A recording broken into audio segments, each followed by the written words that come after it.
My dad saw Elvis and a few others standing in the driveway, talking to a teenager with a bandaged hand. When Elvis noticed my father, still dressed in his army uniform, he yelled, "Let him in," to a guard near the gates. My father learned that Elvis had assisted the teenager 2 nights earlier when he'd been in a motorcycle accident near Graceland, and the teen had returned to thank him. My dad lucked out. He got to see Elvis and now had a story. My father stopped by Graceland a few more times the following year, along with a friend, a reporter for the Memphis Press-Scimitar, who was also looking for Elvis-related pieces. They became friendly with a guard at the gates named Travis Smith, who happened to be Elvis's uncle. One evening, Travis invited my dad to bring my mom and join Elvis at a local movie theater called the Memphis, where Elvis often treated others to movie showings. It was the only way he could watch a movie out of the public eye. As Travis had requested, my parents drove to Graceland and waited in their car by the front gates. Before long, a few other cars emerged from around back of the mansion and, as they exited the driveway, my father eased in behind them and followed. It was well after midnight when my parents arrived at the theater, its marquee dark, showing it was closed to the public.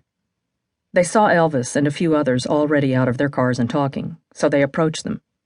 Recognizing my dad, Elvis shook his hand and my father introduced my mother. The group soon entered the lobby and Elvis walked over to the food counter while my parents and some other guests made their way inside to get seats.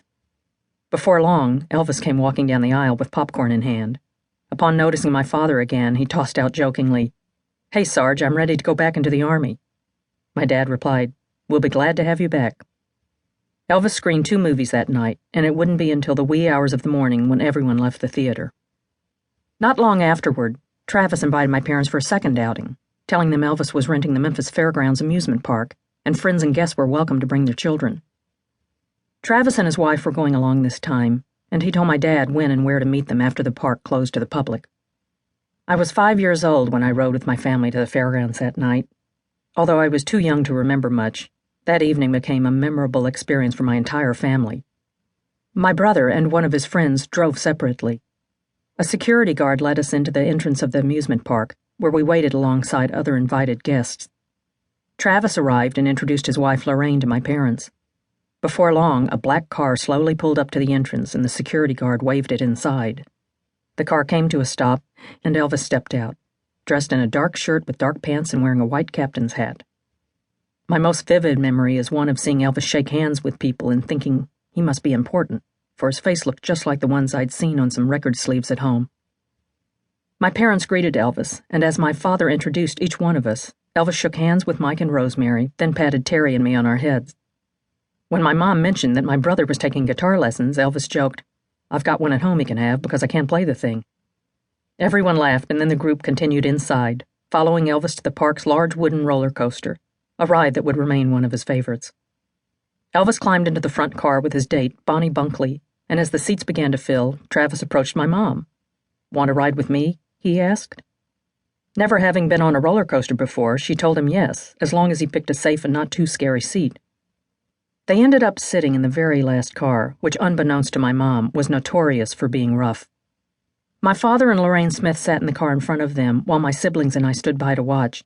Screams of fright and laughter echoed from the ride as it raced by us multiple times before finally coming to a halt. When everyone got out, my mother, a little rattled but smiling, told Travis, "I think I might just have a heart attack right here." Elvis continued through the park with his date and some friends, while my parents took my sisters and me to the kiddie section. My brother and his friend decided to wander the park alone. A concession stand was open to all of us, and we got to enjoy the rides as many times as we wanted. Our special night was over too soon. Catching up with Travis and Elvis, my parents thanked them for our amazing evening. Mike and his friend begged my parents to let them stay longer. They didn't return home until nearly sunrise.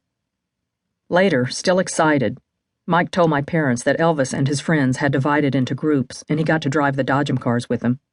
Then Elvis sent someone across the street to get milkshakes at a place with 2 large polar bears out front called the Polar Bear Frozen Custard Shop. I didn't know it then, but that night was just a preview of Elvis's giving nature.